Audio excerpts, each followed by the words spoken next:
will be presenting the ATE assessment approach for David, who's experienced acute exacerbation of chronic obstructive pulmonary disease, COPD. I will discuss relevant vital signs and explain my clinical decision making. I will also discuss 4 high nursing interventions to manage David's exacerbation of COPD and briefly discuss rationales for each intervention. I will also discuss the nursing considerations for medication therapy for administering oxygen, salbutamol, prednisone, erythromycin, ytterbium, and ritonavir. The assessment of David's airway shows it's patent and clear, there's no obstruction. However, he is using his accessory muscles to breathe, which suggests his lungs are hyperinflated. David has a reproductive cough and it's yellow with phlegm. Keep nearby mouth to maintain airway patency. Monitor frequency of cough and collect a sample of sputum for diagnostic testing. This is to ascertain if David has any underlying bacterial infection. Support David during coughing and ensure deep breathing exercises. Encourage Percept technique, which is breathing through the nose and exhale with the mouth. It will help slow down respiratory rate and increase alveolar ventilation, and this will assist to expel mucus. Have suction equipment available if you cannot expirate phlegm. The assessment shows that David's respiratory rate is 30 breaths per minute, which indicates he is tachypneic, and his blood oxygen level is 78% of room air, which indicates he's hycapnic. Upon auscultation, there is diminished sounds and breath sounds in both lungs, wheezing, crackles in the lung bases. Airway inflammation and obstruction is causing his wheezing. The crackles in his lungs suggest fluid retention or infection. He has increased shortness of breath, which has been observed by his increased use of accessory muscles, which indicates he has dyspnea. David's arterial blood gases and chest x-rays show hyperinflated lungs, which is with increased interstitial marking that is consistent with COPD exacerbation. Blood test of hemoglobin and white blood cells is high, indicates the acute inflammatory response to infection. Neutrophils are elevated, which suggests he has a bacterial infection. Platelets are within normal range. However, his C-reactive protein is 25. It's quite elevated. Indicates he has inflammation in the lungs and has an infection. The low blood oxygen levels, gas exchange, indicates the air trapping due to incomplete exhalation, which causes hyperinflated lungs and increased respiratory rate. Sit David in high phallus position with arms folded over the table, which promotes full expansion of his lungs, allows David to breathe more deeply. Monitor David's vital signs and blood arterial gas 4th hourly for tachycardia, tachypnea, increasing partial pressure of carbon dioxide, and decreasing pH levels in the blood. Administer controlled oxygen therapy via Venturi mask at 28% to keep oxygen saturations between 88 and 92%. Maintenance of oxygen at this level will ensure his tissues and organs will be adequately oxygenated as COPD exacerbations cause hypoxemia. This will prevent respiratory distress and organ failure. The target saturation level will reduce the risk of carbon retention in his blood. David presented with low levels of oxygen saturation in his blood due to poor gas exchange in his lungs. Administer oxygen therapy will increase oxygen levels in his blood and increase carbon dioxide excretions. Administer prednisone 40 to 50 milligrams daily to help open his airways and to assist with his dyspnea. The mechanism of action of prednisolone is to decrease inflammation by suppression of leukocytes and increase capillary permeability, hence blocking inflammatory response of the immune system. Salbutamol is a bronchodilator, should be administered via nebulizer every 2 hours. The mechanism of action for Ventolin, it's a beta antagonist. It promotes bronchial smooth muscle relaxation, resulting in dilation of narrowed airways and improves airflow by binding B2 adrenic receptors. Atrovent should be given by nebulizer every 6 hours, which will relax the muscles around his airway and to assist with his tachypnea and dyspnea. Refer Dave for chest x-ray. It's important to assess the severity of his respiratory failure. Chest x-ray can be used to eliminate other conditions such as lung cancer because it can mimic the exacerbation and which requires specific intervention. David's heart rate is 128 beats per minute, which indicates he has sinus tachycardia. David has abnormal blood pressure of 168/85 with a history of hypertension. Okay, so observe and place him on a continuous cardiac monitor, 12-lead echocardiogram. Should be monitored every 6 hours.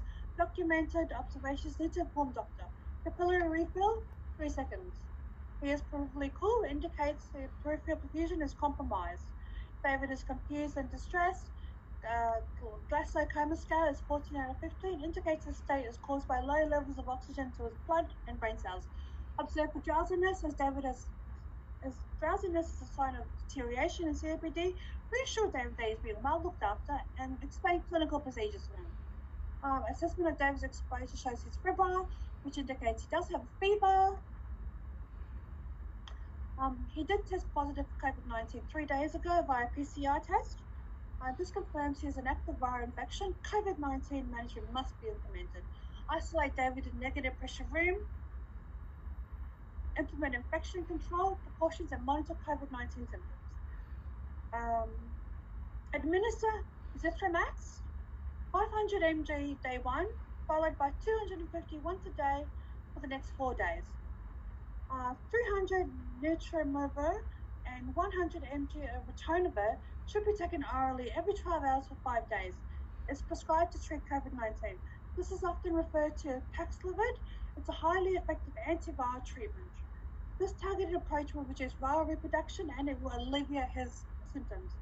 As David is a high-risk patient, it will improve his recovery time and reduce his stay in hospital. David has IV fluids to keep vein open. Nearby mouth, he could be offered ice to suck on, keep the mouth hydrated, maybe help with his fever. Nurse should commence fluid balance chart and monitor signs of dehydration and kidney failure. And his blood sugar levels is 5.8, which indicates it's in within normal range. However, it's best to keep monitoring in case the sugar levels drop. 4 nursing interventions to manage David's exacerbation of COPD, COVID-19 infection control. So that's a priority. Isolate him immediately into a negative pressure room. Implement infection control precautions as he is highly contagious. This will prevent cross-infection to other patients and staff.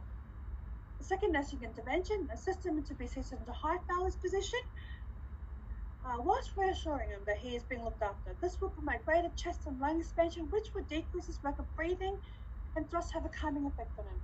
Third intervention, administer controlled oxygen therapy via VM to maintain O2 saturation between 88% and 94%.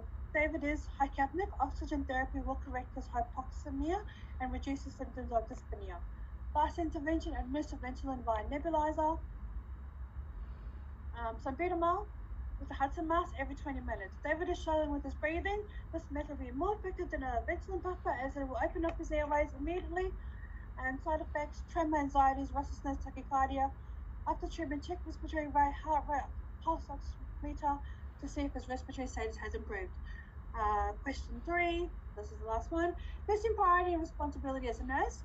Obtain his medical history to find out if there's any allergies to medication. Ensure the file right to medication and check with the second nurse to ensure patient well-being and safety. Prior to administering oxygen therapy, check for oxygen prescription on David's chart.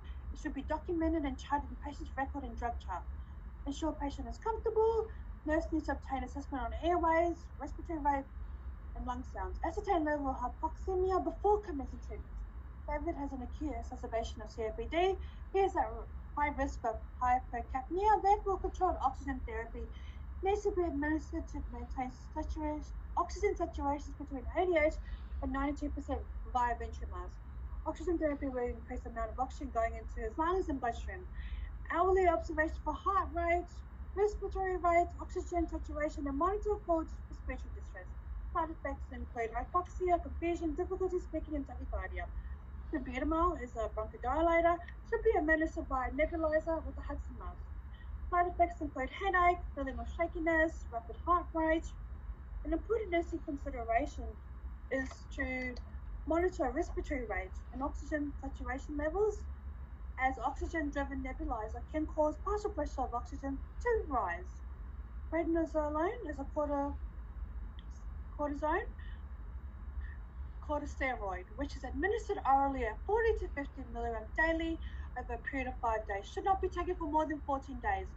The use of this drug during acute exacerbation of COPD will improve his lung function, decrease risk of relapse, improve oxygenation, improve his recovery time. The common side effect of this drug can raise blood sugar levels. So, side effects pertinent to David could increase blood pressure, decrease urine output. Basic intervention, monitor blood pressure as a history of hypertension, monitor blood sugar levels if it's spiked due to effects of this medication. Erythrozyme is a macrolide and kestoid antibiotic which is administered to David intravenously. Ask David if he has any allergies to antibiotics. Reconstitute erythrozyme powder for infusion by adding 4.8 ml of sterilized water for injection. Shake the vial until it's dissolved. Nutrimour and ritonavir should be taken as soon as possible after diagnosis of COVID-19 is made within 5 days, showing symptoms. Given over 12 hours, 5 days of dose of 300 mg Nutrimour and 100 ritonavir. Give all doses even if patient is feeling better.